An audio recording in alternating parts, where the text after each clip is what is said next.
Assalamualaikum teman-teman semua. Kiai Imaduddin bongkar kedok Nusron Wahid. Kita lihat dulu videonya seperti apa ya. Indonesia bertebaran Bani Hashim. Sing niku Bani Hashimnya Sa'adah Ba'alwi, para sayyid, para habaib. Sing sekarang lagi diragukan oleh Imaduddin sambungan nasabnya. Mosok saiki ngaku mencintai Kanjeng Nabi, tapi tidak bisa merasakan di mana di situ ada baunya darahnya Rasulullah Shallallahu Alaihi Wasallam. Coba Nusron Wahid cium itu bau apa darahnya Bahar Smith itu, coba bau Rasulullah apa bau apa itu?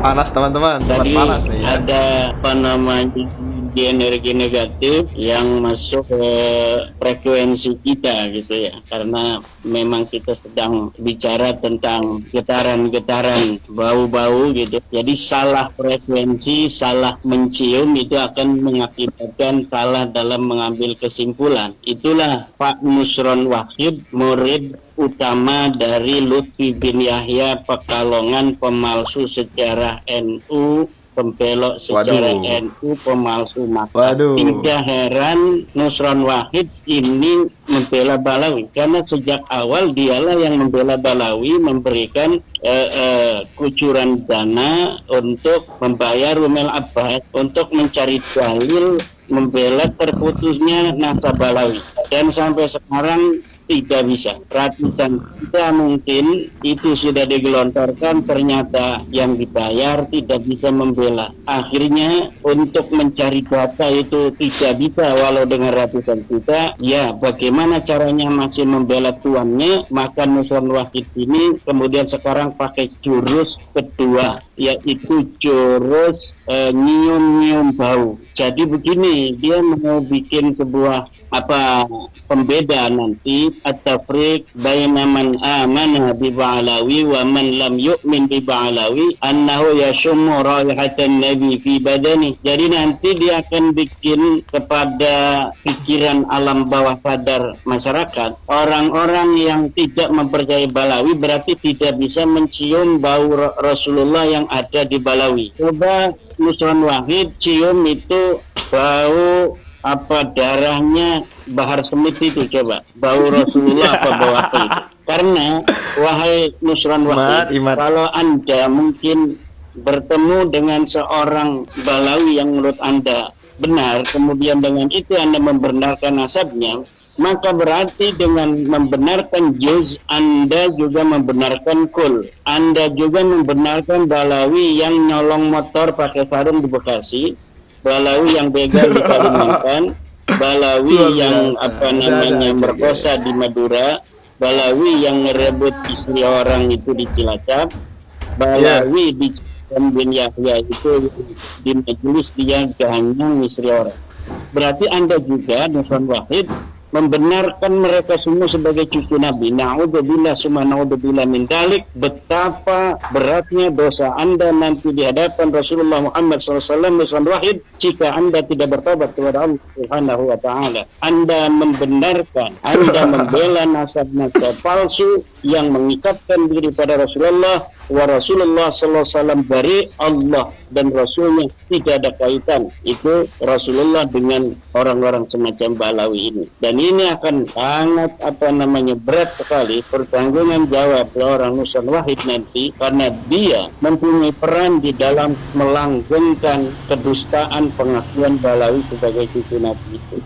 Nah, saya kan dulu dengan dia di dalam satu grup WA-PBM. Udah sejak lama, sejak awal. Hanya dia di grup itu yang tidak menerima daripada saya itu, dan kita berdebat di situ, dan ujung-ujungnya 2 tahun lalu itu antara saya dan Nusron Wahid itu, baik Anda meyakini demikian, saya meyakini demikian, kita selesai. Ya, saya hormati itu 2 tahun yang lalu di grup WA-PBNU. Nah, tetapi rupanya di belakang dia itu kemudian mempersiapkan segala hal untuk membela Balawi itu nasabnya, sampai Rumel mengaku dalam satu kesempatan bahwa dia dibiayai Nusron Wahid untuk membela nasab Balawi. Dan ketika kemarin kita melihat di YouTube-nya Kang Mas Rifki Zulkarnain, bagaimana Pak Nusron Wahid ini kemudian kembali membela nasab Balawi, tetapi bukan berdasarkan data, tetapi penciuman itu ya luar biasa itu. Kayak wali-wali yang la ya'lamul wali illal wali itu, la ya'lamu ba'alawi illa man ahabba ba'alawi kan Nusron Wahid itu.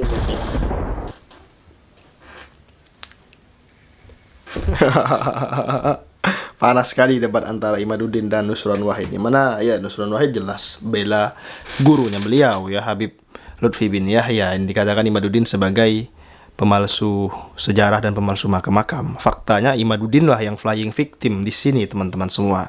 Apa yang di flying victimkan oleh Imaduddin ya tentu saja dia menyangkut pautkan kesalahan-kesalahan para Habib Alawi, yang kesalahan tersebut adalah kesalahan pribadi, bukan kesalahan daripada seluruh ataupun semua para Habib Alawi. Kita tidak bisa mengatakan bahwasannya satu Habib Alawi mencuri motor, kita samakan semua Habib Alawi itu ya sama pencuri, nggak seperti itu ya.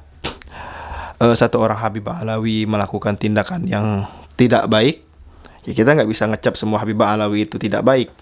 Itu sama saja kalau kita ngecap polisi ada yang membunuh, berarti semua polisi itu pembunuh. Enggak seperti itu teman-teman semua ya.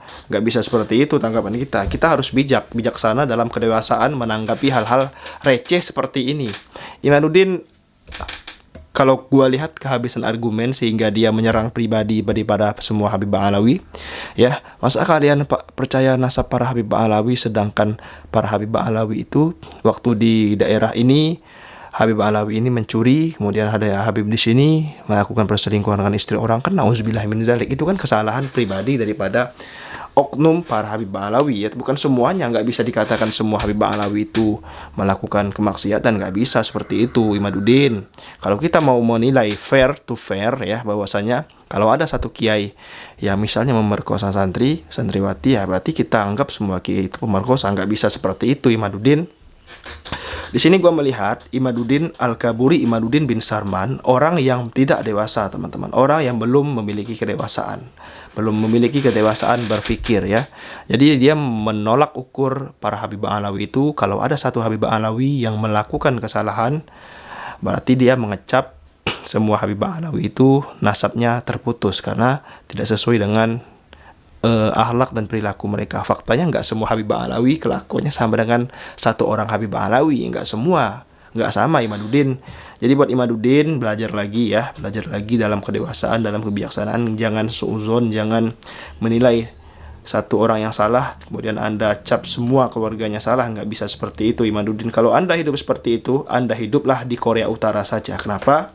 Karena di Korea Utara kalau satu pejabat yang melakukan kesalahan, semua keluarganya akan diberikan hukuman.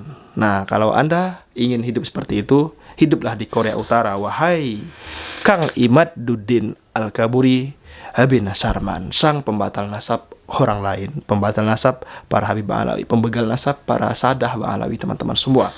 Semoga video kali ini bermanfaat. Jangan lupa subscribe MPH Channel dan jangan lupa kirim super thank. Terima kasih. Assalamualaikum.